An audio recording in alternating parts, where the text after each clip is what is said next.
Hi there, thanks for joining me. My name is Travis Pashik. I'm a clinical psychologist at Saginaw Valley State University in Michigan of the United States. And I'm making this video to talk a little bit about a project I've been conducting over the past year on career mentorship in the mental health helping professions. I'm making this video for two main reasons. The first is that it's an accompaniment to the poster presentation that I'm giving at the 2022 Association for Psychological Science Convention in Chicago. I thought it might be nice to have a video to go along with it, and then people could leave comments and I can get additional feedback as time goes on. The poster itself is a part of the teaching pre-conference on Thursday.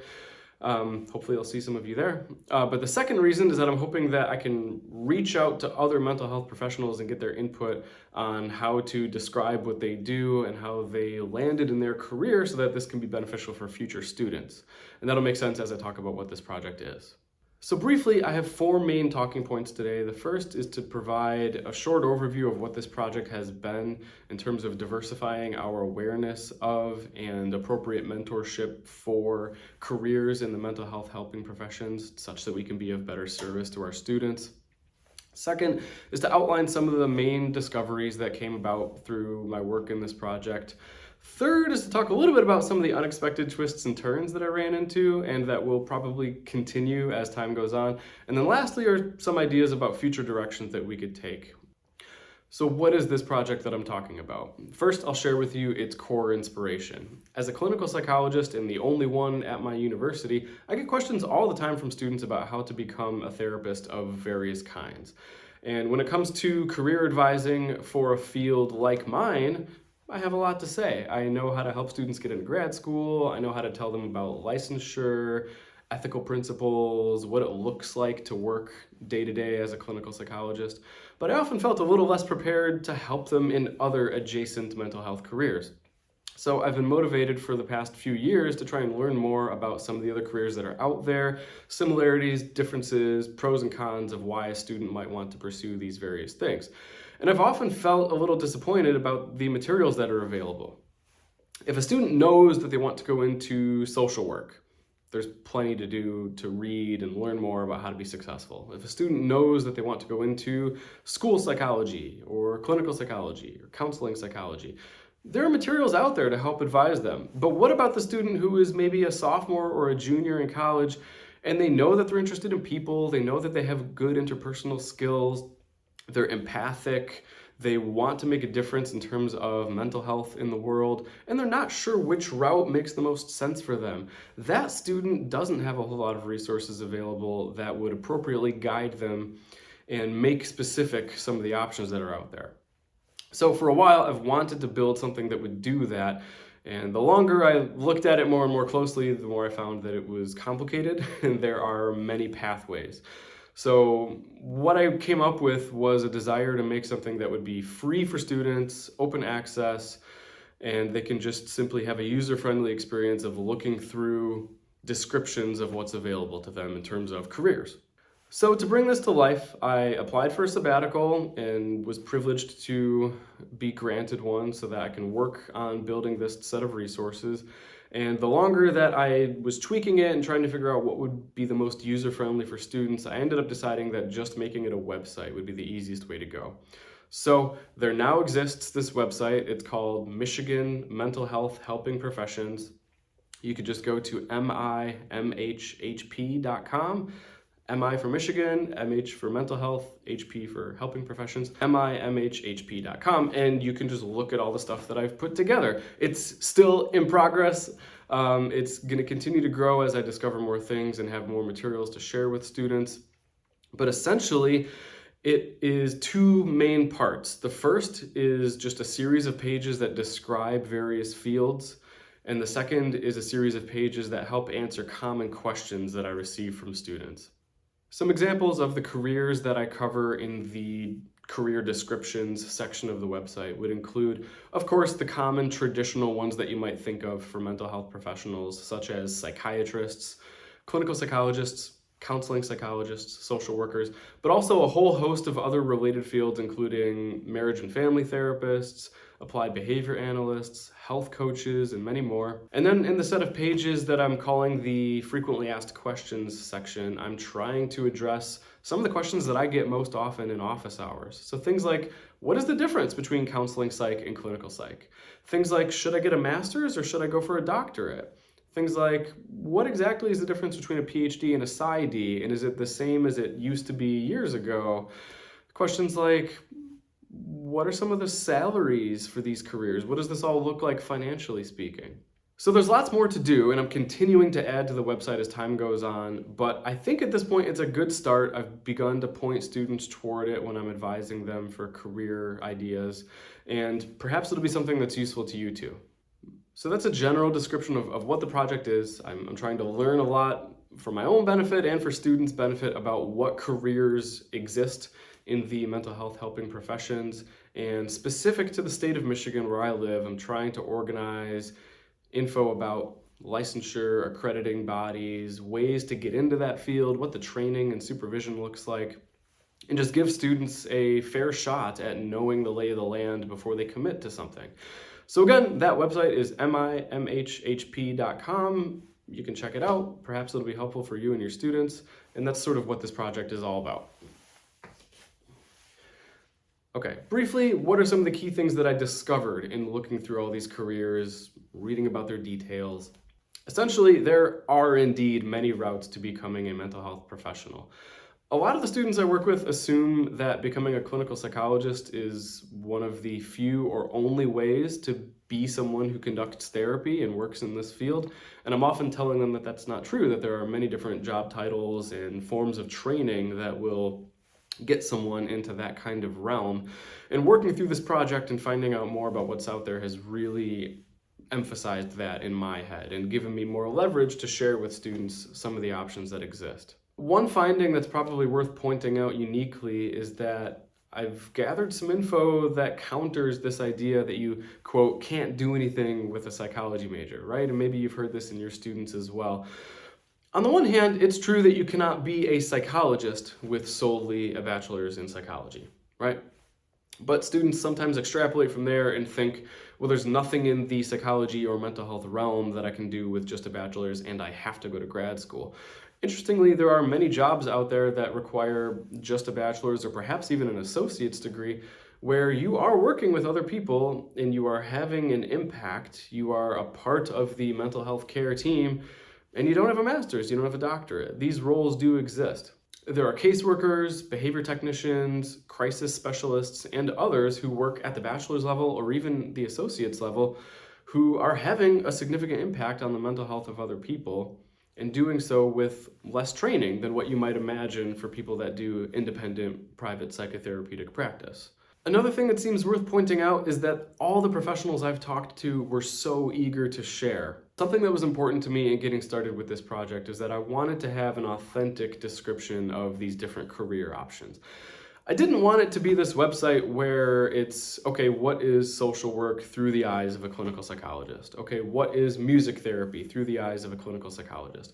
I wanted to get input from these people so that it's imbued with a sense of what they do on a day-to-day basis and what matters to them and what helps them feel like they're good at it and what drew them to work in that field. To do this, I've conducted a series of expert interviews where I'm getting in touch with various professionals of these different titles and asking them, what is your field? Explain it to me like I'm in 5th grade. What is this? Why do you do this? What drives you to do this? What do you love about it? How do you get trained? How do you get licensed or accredited or certified? How do you become the thing that you are and serve people as best as possible through that role? Going into this, I thought, well, folks might find this to be a bit burdensome. Maybe I'll have a hard time gathering people that are willing to talk with me, and my experience was the exact opposite. Most folks were delighted to hear that their specific field, like say art therapy, was going to be included on the website at all because they sort of feel like they are a best kept secret. And they were just ecstatic to talk about what they do and what motivates them to do it. And so it really made me think, wow, the mental health field is just really full of wonderful people that are willing to share with one another. Why are we so siloed? We need to be collaborating better. So that was sort of a takeaway for me, is that these folks are out there, they're doing a whole host of diverse things to treat other humans and help them recover. And it's pretty beautiful. And there's a lot that I just wasn't aware of. So again, to underscore the key findings, there truly are lots of options for students that are interested in working in the mental health area. Talk to people doing interesting jobs. They're probably more than likely going to be happy to share with you what their experience has been. And at least in my experience, it was important to frame these descriptions around what is it for the people doing it, and not just what is it through the eyes of an outsider. And know, students, that there are options at the bachelor's level. Next, I thought I would talk briefly about some of the unexpected twists and turns that this project took. First, I'll make note that I discovered that clinical psychology is not alone in having some infighting and territorialism, if you will. Of course, I was aware of what's going on in my field with regard to arguments about theoretical orientations, just as one example. But there are similar challenges, problems, difficulties going on in most other mental health helping professions. Arguments about how best to help other people, arguments about how future clinicians should be trained, arguments about what should be the structure of that field. What does it take to be licensed or certified? Should this be done through the state? Should this be done through an independent body of some kind? Who runs these organizations and why? And what does it take for them to become official or legitimized? All of that was interesting and felt really familiar, actually. So it was fascinating to see that a lot of what psychology is working through slowly mirrors some of the things that's happening elsewhere. Another unexpected issue that came up was I sort of had to deal with my own ego in working on this project. It was fascinating to me to learn about the wide array of things that other mental health professionals are doing, and then to sit back and think, well, that overlaps with my field. If they're doing those services and they're serving X, Y, and Z sorts of clients who are the same sort of folks that clinical psychologists would see, then aren't we sort of competing in this market? If I think that what I'm doing is helpful and it's the right way to be helpful, then how is it also the case that what they're doing is helpful and can be a right way to be helpful? Right? It gave me a lot of cognitive dissonance that I had to sort of sit with and think through and try to come to an understanding that these differences are important, and all these different subfields are probably offering unique advantages for the populations that they serve. So as an example of one of the thought processes that I had to work through, I'll point out that during this project, I sort of thought to myself, well, I've been doing therapy for over a decade. I've seen lots of anxious or depressed clients, folks going through all sorts of different life difficulties. I believe that I'm a helpful clinician. I believe that what I do is effective and based on evidence and is appropriate and ethical. And never once during any of that did I ever sit with a client and think to myself, what this session really needs is a guitar or a horse or a painting. And yet I talked with art therapists and equine assisted therapists and music therapists who shared with me the evidence for what they do and the models within which they practice. And it was really beautiful and really inspiring and made a lot of sense to me. And so I had to, again, work through that dissonance of how can it be that they do this work in such a different way from how other fields do it, and yet they all have something special to offer, and they all have something that can be effective and can work. So it was an interesting process of having some defensiveness come up on my end, where I sort of thought, I don't know how I feel about endorsing some of these different fields. And then reading more about it, seeing that they have their own research journals, that they have pretty strict guidelines for supervision and the experience that one needs to gain before they can practice independently. And thinking to myself, well, that's every bit as legitimate as my field is. What am I doing trying to be protective of clinical psych? All of us are on the same team. We're trying to do the same things. We're trying to help humanity. And there is so much need out there. I think that was sort of the way that I came to a conclusion about the dissonance, was that there's just so much need for mental health treatment. Why would I balk at any of it? Now, again, it's difficult because there have to be lines drawn somewhere, right? I'm not trying to say that there aren't harmful, inappropriate, unethical treatments that exist and have existed across time, right? I'm not standing here endorsing conversion therapy or primal rage therapy and the screaming or any of the rebirthing therapy kind of stuff. I'm not standing here endorsing facilitated communication, right? Like, again, I'm aware of some of the pseudoscience that's out there. I'm aware of some of the problems. But there are some really fascinating mental health subfields that are doing wonderful work. And a lot of folks, I imagine, like me in clinical psych or school psych or counseling psych, just weren't trained to be aware of them. And they're right alongside us in our local communities, making a difference in interesting ways. And so this spirit of needing to collaborate kind of takes me into the last point here. Given some of the unexpected discoveries in this project, I'm left with a feeling of we need to do better to have cross-disciplinary collaboration and even further integrate the way that we conduct our services. Maybe I'm preaching to the choir, right? Maybe the folks watching this video are other psychologists who are well aware of some of the other mental health professionals and they work right alongside them and they're doing great at collaborating on patient care and research projects of all kinds. And maybe I'm just kind of late to the party. But my assumption, and I think it's a decent guess, is that for many of us psychologists, we went through our training really kind of with our heads down into our own field, right? We read the psychology literature. We had psychologists for supervisors on site. We conducted projects with collaborators who were other psychologists. And perhaps at best, we worked across departments to team up with a social psychologist on a project or to team up with a developmental psychologist on a project. And so we had this training that sort of siloed us, and we haven't done a great job of teaming up with music therapists or health coaches or applied behavior analysts. Many of the questions we're asking are overlapping, and many of the patient populations that we're treating are overlapping, and many of our interests and methodologies are shared. So perhaps we should knock down some of those walls and talk with one another a bit better. So I think my biggest recommendation for future directions is to improve the way that we collaborate with other mental health professionals and to think more broadly about who is on the mental health team with us. The second thing I want to point out is that professors of psychology, especially if you teach undergrads, you should be sharing these things with your students, and that's why I'm presenting it at the teaching conference at APS.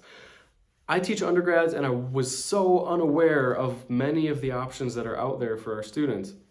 We have to be aware that at the undergrad level, many of our students are not going to follow in our footsteps. They're not going to have the exact same careers we are. So we need to be laying out the landscape for them of, hey, these are some of the things that exist. These are some of the things that you might find interesting. Take a look, let's talk about them. And they're new in many cases. Some of these subfields have only just in the past decade developed a licensure process. So there is just so much room to get in there and have an impact. So again, my number one point for future directions is to have psychology bolster its connections to other mental health helping professions and get us all talking a little more fluidly with those around us about how can we best serve our communities? How can we make a difference? How can we incorporate some of these other skills in diverse backgrounds that people are out there using that many of us in psychology might be completely unaware of? Let's talk. Let's be on the same team. Secondly, I want to point out that especially if you're a psychologist that teaches undergrads, we should be sharing this more with our students. It is the case that many of our students are not going to follow in our career footsteps. It's a competitive pipeline to get through graduate school, especially if you're seeking a doctorate. There's a lot of emphasis placed on research skills. And for some students, that's just not the best fit. It's not what their interest is, or they don't have the flexibility to live in a different place for 5 to 7 years pursuing that degree. So they need to be aware of some of the options within the mental health field that can utilize their skills along a different training trajectory. So the more that we talk about this with students, the more that we can help mentor and we can help funnel them towards some things that would be a better fit. My hope is that other instructors, especially those who work with psychology undergrads, that you would share this with your students. Especially if you live in Michigan or anywhere in the Midwest, share the website with them. It might be useful. But no matter where you are, be mentioning in class that there is a wide variety of ways to become a professional in the mental health field. There's just such a diversity of ways to get involved, and the more that we can show students that and utilize their interests, right? Like maybe they're passionate about theater, maybe they're passionate about dance or clay or painting. They can use that in a mental health setting. There are lots of interesting ways to bring to life those skills that your students might not be aware of. So I encourage you to talk about it.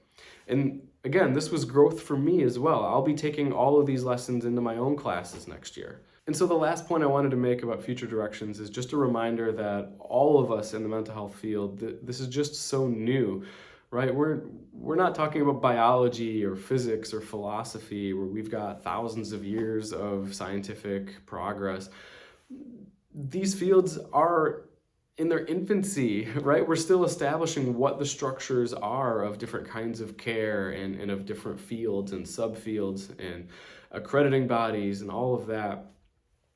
Psychology might feel like they've been around a bit longer than some of these others, but even, compared to medicine, we're still so young, and we're still establishing what the guidelines should be, and we're still establishing ourselves, our overarching principles and the ways that we want to approach our work. So have some flexibility. I would encourage you, because I've had to sort of learn this and relearn this myself, to keep in mind that it's all in flux. It's a developing project. We're doing repairs on the plane while it's in the air. We are discovering what mental health is and rediscovering it and revamping it and revising our ontologies of all these things over and over and over. And so there should be room for other folks to bring novel ideas and novel methodologies to their treatment to the table. Encourage your students to think about that. Encourage your colleagues to ask around and get in touch with those who are doing mental health in your area in a way that you might not be familiar with, and learn more about it. All of the mental health professions are relatively young fields, and so there is just a lot of room to grow. And I would encourage us to keep that mindset of curiosity and just trying to learn more about what's out there and connect with people rather than putting up walls, siloing ourselves, and cutting things off. So to recap some ideas that I had about future directions, I'm hoping that we can be more collaborative with the broad diversity of mental health helping professionals that are out there, that we can share this with our students, and again, literally share the website with them, mimhp.com. I would love to get feedback from students and other professionals. And third, just an encouragement to retain that mindset that we're all so new to this, that the mental health field as a whole is in its infancy, and that we're still learning about ourselves and about what we do and how to do it best. And to just sort of have some intellectual humility about that. To sit with the dissonance that says, well, the way I do things is this, and the way they do things is this, and perhaps we're both effective. That's okay. I encourage us to be flexible and collaborative and to integrate the ways that we care for others. Okay, so with that, I'm just going to say thank you for watching. Share ideas with me, reach out and connect, and hopefully I'll get to talk with some of you at APS. Have a great day.